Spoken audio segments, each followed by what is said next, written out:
नमस्कार दोस्तों, स्वागत है आपका द सिग्नल स्पार्क पर।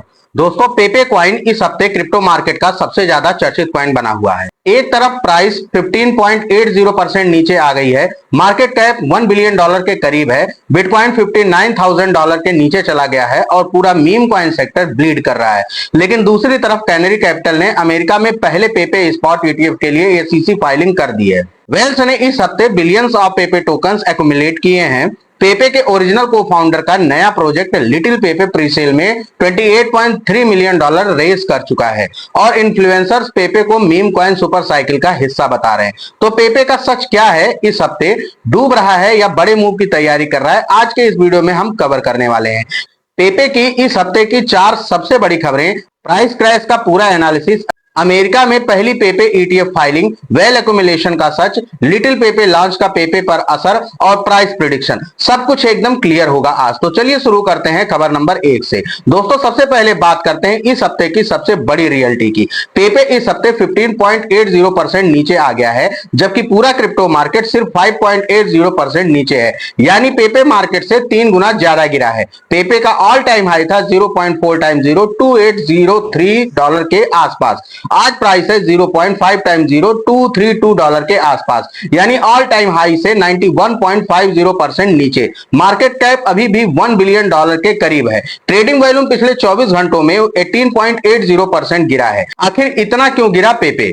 3 बड़ी वजहें हैं इसकी। पहली वजह है बिटकॉइन $59,000 से नीचे आ गया, 21 महीनों को सबसे बड़ा लो मार दिया है। जब बिटकॉइन गिरता है तो मीम कॉइन सबसे पहले और सबसे ज्यादा गिरते हैं। वहीं पे दूसरी बात है, फियर एंड ग्रीड इंडेक्स 17 पर है, एक्सट्रीम फियर जोन पर है। जब मार्केट में इतना डर होता है तो स्पेकुलेटिव एसेट जैसे पेपे सबसे पहले सेल होते हैं। वहीं पे जो तीसरी वजह है, पिछले 6 हफ्तों में $4 बिलियन से ज्यादा बीटीसी ईटीएफ से आउटफ्लोज हुई है। यह पैसा क्रिप्टो से निकलकर एआई स्टॉक्स में जा रहा है। टेक्निकल पिक्चर की बात करें तो आरएसआई अभी भी 35.30 पर है, न्यूट्रल जोन में है। 26 में से 26 टेक्निकल इंडिकेटर्स बियरिश सिग्नल दे रहे हैं। सपोर्ट 0.5 टाइम 0 $247 पर है, अगर ये टूटा तो और गिरावट पॉसिबल है। की रेजिस्टेंस 0.5 टाइम 0 $300 पर है, अगर ये ब्रेक हुआ तो 0.5 टाइम 0 $352 तक जा सकता है, जो कि 19% अपसाइड है। लेकिन दोस्तों, प्राइस के नीचे जो हो रहा है वो बहुत ही इंटरेस्टिंग है। यहीं से शुरू होता है खबर नंबर 2, और यह खबर पेपे की हिस्ट्री में सबसे बड़ी इंस्टीट्यूशनल खबर है। कैनरी कैपिटल ने अमेरिका के एसईसी के साथ एक S1 फाइलिंग की है पेपे का पहला स्पॉट ईटीएफ बनाने के लिए। यह अप्रैल 2026 में फाइल हुई थी और अभी एसईसी रिव्यू में है। यह क्यों इतना बड़ा है? अभी तक अमेरिका में बिटकॉइन और इथेरियम के स्पॉट ईटीएफ थे, एक्सआरपी का भी ईटीएफ आया, लेकिन कोई प्योर मीम कॉइन का ईटीएफ नहीं था। पेपे पहला मीम कॉइन होगा जिसके लिए एसईसी के पास फॉर्मल ईटीएफ एप्लीकेशन है। कैनरी कैपिटल के प्रपोजल ईटीएफ में पेपे को डायरेक्टली होल्ड किया जाएगा, साथ में एक स्मॉल प्रोपोर्शन इथेरियम के लिए भी नेटवर्क फीस के लिए किया जाएगा। अगर ये ईटीएफ अप्रूव हो गया तो क्या होगा? इंस्टीट्यूशनल इन्वेस्टर्स जो अभी क्रिप्टो में डायरेक्टली इन्वेस्ट नहीं कर सकते, वो रेगुलेटेड ईटीएफ के थ्रू पेपे में पैसा लगा सकेंगे। इससे पेपे में फ्रेश इंस्टीट्यूशनल कैपिटल आएगी, डिमांड बढ़ेगी और प्राइस पर मैसिव पॉजिटिव इंपैक्ट पड़ सकता है। लेकिन दोस्तों, एक ऑनेस्ट बात, एसईसी से अप्रूवल मिलना आसान नहीं है। पेपे एक प्योर मीम कॉइन है, कोई रियल यूटिलिटी नहीं है। एसईसी की बिगेस्ट कंसर्न यही होगी, टाइमलाइन अभी अनक्लियर है और अप्रूवल की गारंटी नहीं है। लेकिन फाइलिंग का होना ही एक बहुत बड़ा माइलस्टोन है। यह सिग्नल करता है कि मेन स्ट्रीम फाइनेंशियल इंस्टीट्यूशन पेपे को सीरियसली ले रहे हैं। दोस्तों, तीसरी खबर वो है जो रिटेल इन्वेस्टर्स नहीं देख रहे हैं लेकिन वेल्स देख रहे हैं। ऑन चेन डेटा के अनुसार मिड जून में लार्ज होल्डर्स ने पेपे सप्लाई 181 ट्रिलियन से बढ़ा करके 183.6 ट्रिलियन टोकन्स कर ली, यानी सिर्फ कुछ दिनों में 2.6 ट्रिलियन पेपे एक्यूमुलेट हुए हैं। एक वेल ट्रैकर ने रिपोर्ट किया है कि 996 ट्रैक्ड वेल वॉलेट्स ने पिछले 30 दिनों में नेट $11.19 मिलियन का पेपे खरीदा है, जबकि प्राइस उसी दौरान 33.5% गिरी थी। एक अन्य ऑन चेन एनालिसिस्ट ने नोट किया है कि लार्ज होल्डर्स ने 23.02 ट्रिलियन पेपे टोकन्स एक क्रिटिकल सपोर्ट जोन के आसपास एक्यूमुलेट किए हैं। सोचो दोस्तों, रिटेल सेल कर रहा है, वेल्स खरीद रहे हैं। यही पैटर्न हमेशा से होता आया है। इसके अलावा पेपे के होल्डर्स की संख्या 5,50,000 से ज्यादा की हो गई है, जो मई 2026 तक पहुंच गई थी। एक ग्रोइंग और इंगेज्ड होल्डर बेस पेपे के लिए ऑर्गेनिक स्टेबिलिटी प्रोवाइड करती है। और मीम कॉइन सुपर साइकिल की बात करें तो कई क्रिप्टो इन्फ्लुएंसर्स पेपे को इस साइकिल का प्राइमरी बेनिफिशियरी बता रहे हैं। उनका आर्गुमेंट है कि जब बिटकॉइन स्टेबल हो जाएगा और अल्ट सीजन आएगा तो पेपे जैसे top meme coin explosive moves करेंगे। वहीं पे दोस्तों चौथी खबर थोड़ी सी मिक्स्ड है। पेपे के ओरिजिनल को फाउंडर ने एक नया प्रोजेक्ट लॉन्च किया है, लिटिल पेपे, यानी कि LILPEPE के नाम से। इस प्रोजेक्ट की प्रीसेल अभी 98.7% कंप्लीट हो चुकी है। $28.3 मिलियन रेज हो चुके हैं।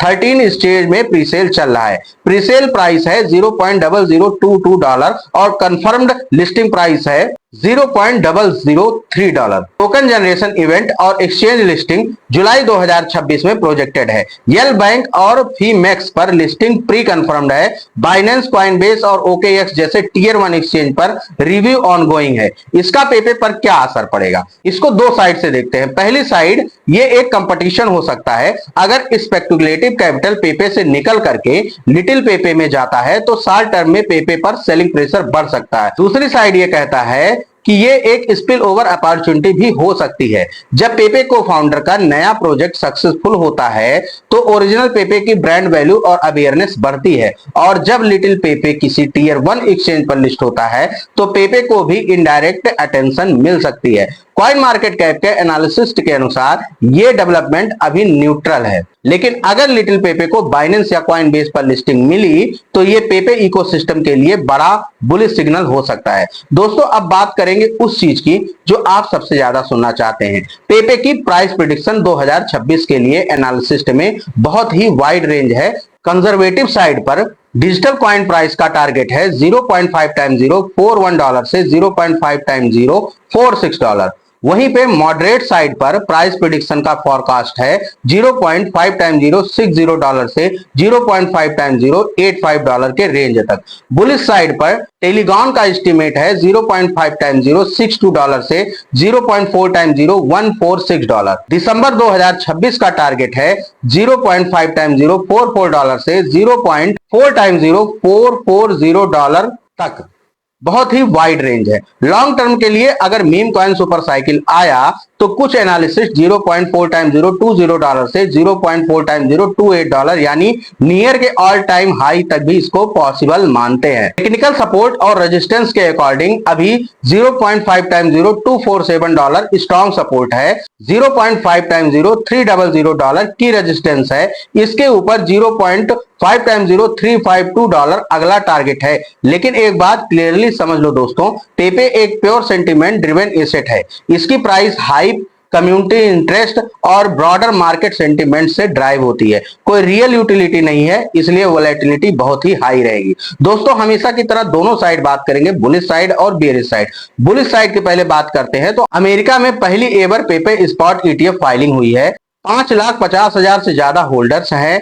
वेल्स नेट $11.19 मिलियन का पेपे खरीद रहे हैं। लिटिल पेपे को फाउंडर प्रोजेक्ट से ब्रांड अवेयरनेस बढ़ रही है। मीम कॉइन सुपर साइकिल की नैरेटिव चल रही है। $0.5x0247 पर स्ट्रॉन्ग सपोर्ट है। वहीं पे हम बियरिश साइड की अगर बात करें तो प्राइस ऑल टाइम हाई से 91.50% नीचे है। इस हफ्ते 15.80% की गिरावट आई है। 26 में से 26 टेक्निकल इंडिकेटर्स बियरिश हैं। पेपे का कोई रियल यूटिलिटी नहीं है। ETF अप्रूवल अनसर्टेन है और टाइमलाइन अनक्लियर है। बिटकॉइन अभी $60,000 से नीचे है, जो पूरे मीम कॉइन सेक्टर पर प्रेशर डाल रहा है। लिटिल पेपे से कैपिटल ड्रिवन का रिस्क है। पेपे इस हफ्ते एक इंटरेस्टिंग सिचुएशन पे है। प्राइस वीक है, मार्केट डरा हुआ है, लेकिन फंडामेंटल्स की तरफ देखें तो ETF filing, whale accumulation, 5,50,000 plus holder और meme coin super cycle narrative, ये सब बताते हैं कि पेपे की स्टोरी खत्म नहीं हुई है। पेपे जैसे मीम कॉइन के लिए सबसे बड़ा कैटलिस्टिक्स होता है क्रिप्टो मार्केट का ओवरऑल रिकवरी। जिस दिन बिटकॉइन स्टेबल होगा और ऑल्ट सीजन आएगा, पेपे जैसे top meme coins explosive move करेंगे। लेकिन दोस्तों यह सब कुछ कंडीशनल है, मार्केट टाइमिंग का कोई नहीं जानता है। अब आप बताइए, क्या आपको लगता है कि पेपे ETF अप्रूव होगा और क्या पेपे इस साल ऑल टाइम हाई तक वापस जाएगा? कमेंट में अपनी राय जरूर दीजिएगा। और याद रखें दोस्तों, ये वीडियो सिर्फ न्यूज और इंफॉर्मेशन के लिए है, ये कोई फाइनेंशियल एडवाइस नहीं है। इन्वेस्टमेंट अपनी रिसर्च करके जरूर करिएगा। तब तक के लिए एंजॉय द मार्केट। और अगर अभी तक आप लोगों ने हमें टेलीग्राम और इंस्टाग्राम पर फॉलो नहीं किया है तो लिंक डिस्क्रिप्शन में है, वहां से आप हमें फॉलो कर लीजिएगा। और हमें सपोर्ट करने के लिए यहाँ पे एक बार कोड है, अगर आप चाहें तो हमें अपनी सहयोग राशि भी भेज सकते हैं। नमस्कार दोस्तों।